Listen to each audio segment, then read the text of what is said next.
Hi, this is Tiffany calling from DCU. You left me a message a little while ago. Well, you left a message on the phone I'm known to use, and I was just calling back. Yeah, so I just wanted to talk to you for a minute about Alice's account. Is that all right? Go ahead. So I first just need to advise this call may be monitored or recorded for quality assurance and training purposes. And can you just verify the address that's on file and Alice's date of birth? Well, I believe that the address and Yes. the birth date, I believe, is allegedly January 5th, 1938. Okay, thank you. So I was just following up on the last conversation that we had with you and to see if anything had changed with the situation, what your plans are for the house, if you have intentions to make payments to the loan, anything like that. Well, as far as the loan itself, I'm not sure that there was actually a true loan, but also a dispute as to whether or not the work itself was actually done correctly, because there's a problem with the so-called solar panels. So, okay, what kind of problem? well, it doesn't seem to be working properly. Okay, have you reached out to the original installer? Actually, I did try to get a hold of them and got no response back. And now I'm looking to get a hold of a different so-called company to have them come and take a look at it, but I haven't had the time. I've been busy with other things. So once I get a chance to do that, then I'm going to have somebody come and take a look and see what's up with it. Okay. And so what are your intentions for the house? Are you planning to keep it, sell it? What difference does that make to you? Ask, because if you're planning to sell it, then the loan would need to be paid before you're able to close. Okay, well, who's claiming that there's an actual loan? Digital Federal Credit Union.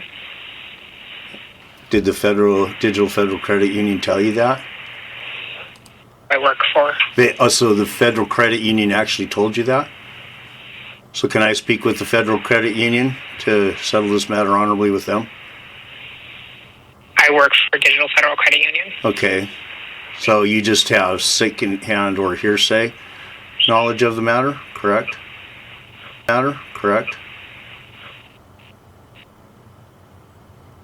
I don't understand. I mean, we have the original loan documents that Alice signed. Who has first-hand knowledge of this alleged loan? I do. How do you have first-hand knowledge of it? Because we have the original loan documents, we have her account, all of her information in our system. Okay, and how is that first-hand knowledge to you? Because I can... Okay, could it be that that's all hearsay? Were you actually a witness to the event or a party in interest to the event? You mean like to her signing the documents? Something like that, yeah. No. Okay, so you only have hearsay knowledge then, or secondhand knowledge, correct? I mean, if that's the only way you can have first-hand knowledge, then yes. Well, I'm led to believe that first-hand knowledge is either you're a participant in the event or you witnessed the event. How else that as first-hand knowledge? Because we have the documents that she signed, and those are... So you're telling me that just because you've read something, that gives you first-hand knowledge of an event? this isn't really an argument that I'm not. Who looking to said get I'm into with arguing? you. Who said anything about arguing besides you? Could it be I'm seeking Well, clarification? You're challenging the validity of the entire loan. I'm challenging whether or not you have first-hand knowledge. I asked if I could speak with whoever has first-hand. If I could speak with whoever has first-hand knowledge. I'm asking you questions to determine whether or not you have first-hand knowledge. If you're looking for the person that was actually in the room when she signed the loan documents, who had the so-called meeting of the minds with her? Let's go there. it was the original installers. It wasn't anybody from DCU. I'm not talking about that part. I'm talking about the so-called loan. Who is the real party in interest to this so-called claiming to have had a meeting of the minds with Installer. All we do is make up the loan documents. Okay, so in other words, you're telling me that nobody has first-hand knowledge as far as you're concerned at digital. No. Is that correct? Yeah, nobody from DCU flew out to California to meet with her. She did not fly to Massachusetts to meet with us. So nobody there has actual first-hand knowledge, so you're just simply going on hearsay. Is that correct? I mean, I don't know why you call it hearsay. Well, because that's, I believe, what it is. If you weren't a party to the event or you were not a witness to the event, then you're simply going on hearsay. Somebody else told you this is taking place. Is that correct? Okay. If that's how you want to word it, then yeah. How I would want to word it, I believe that that's how it technically, legally would be. Are you trying to play in some kind of illusion to say that first-hand knowledge is just whatever you can read off of something? No, but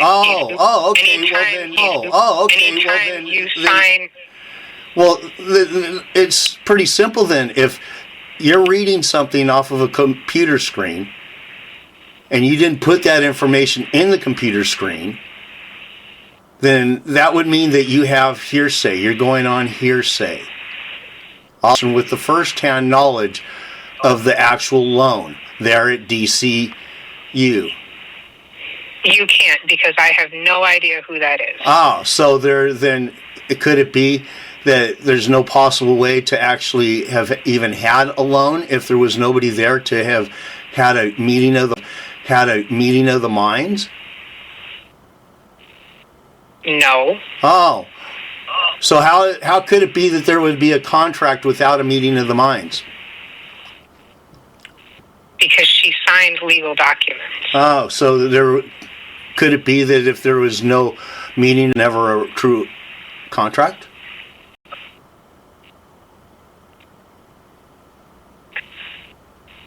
So I'm led to believe in order for there to be a true contract, there must be a discussion with a real man or woman. Someone that you could have a discussion of what do you mean by this, a discussion of what do you mean by this, and what do you mean by that.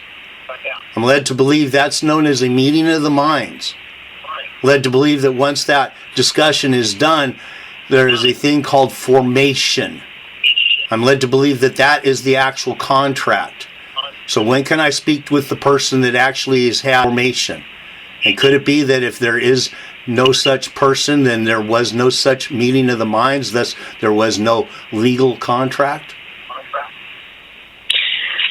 Okay, regardless of whether you believe the loan is real or not, there is a loan. And Did I say that? So in the event, I am going to stop you right here. Why are you getting so upset? I am going to explain. Why are you getting so upset?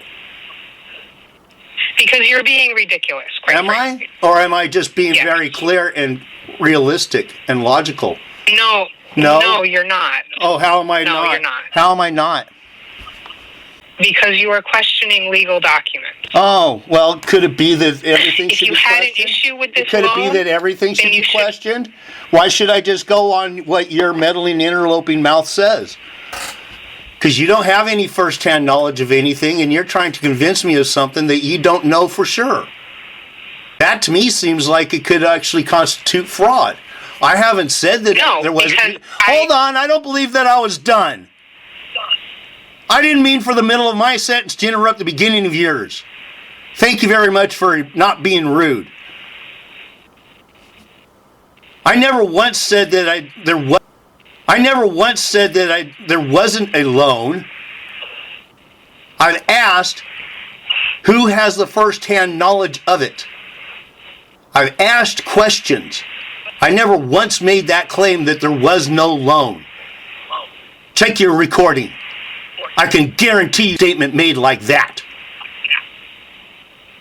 And I know, because I'm very careful with what I said and what I asked. So if you're not capable of answering the question, could you please kindly get me in touch with the person who has the first-hand knowledge of this matter so that I could with them? Please. I don't know who that person is. It wasn't anybody at DCU. It was somebody from the original installer. So you're telling me that there was allegedly a contract with DCU, but yet there was nobody that actually had a meeting of the minds. Was nobody that actually had a meeting of the minds with one using the name, proving that there was an actual meeting of the minds. I'm led to believe. Because I'm led to believe that that's the only way that there could possibly be a true contract. Now, if that's not correct, please prove that some contract without a meeting of the minds. Okay, let me ask you something.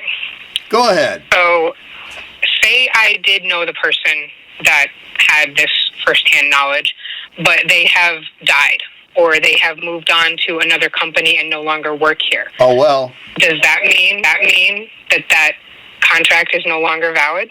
Absolutely. Not with you, because in order for there to be a true contract, from what I've led to believe, the only person that could actually make the claim that there is a problem is the real party in interest, the one with the first-hand knowledge. That's contract law from what I'm led to believe. That's straight out of contract law. That's straight out of the UCC, which is what I'm led to believe is known as the Uniform Commercial Code, which governs all contracts. Okay, this is a conversation that is not going to go anywhere, so I'm just going to disconnect the call. Why would you do that? Have a nice day. Why would you do that? I'm still here talking.